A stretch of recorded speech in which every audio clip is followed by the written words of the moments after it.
Hey everybody, I'm Chris Wook. A few months ago, we reviewed the RHA T10s. Now, the sequel to RHA T20s are here. They've got the same look, the same swappable filters, but even better dual-coil drivers. I'm ready.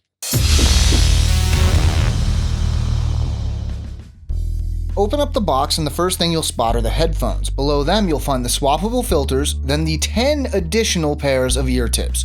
Lift this section out of the box and you'll find the carrying case, and finally, the manual. Most of the changes to the T20s are inside, so the look is virtually identical to the T10s. Luckily, that's not a bad thing. Not only does the metal build make these look stronger than your average in-ears, but it just plain looks cool.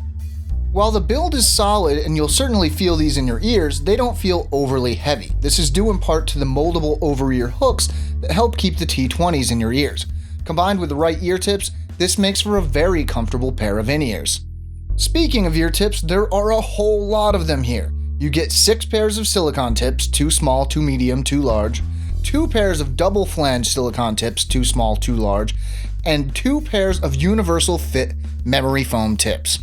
Throw in the included carrying case and the 3-year warranty, and that's quite the solid total package here.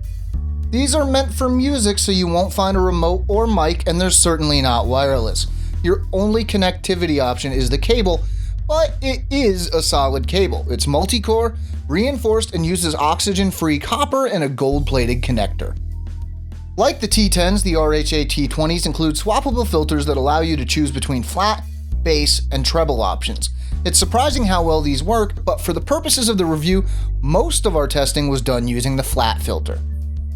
The lows were solid on the T10s, but the lows here seem to be even more powerful, even using the flat filter. Switch in the bass boost filter, and it feels like the lows should be shaking the floor beneath you. Still, these are well balanced and never sound booming or overdone. The mids are open and unrestrained sounding with low mid depth that we often find lacking in this type of in-ear. There's no dip in the mids, though there is a very slight bump around 2 kHz that adds a perfect bite to electric guitars, making these excellent in-ears for rock fans. There's a nice clarity to the highs, which somehow never gives way to harshness.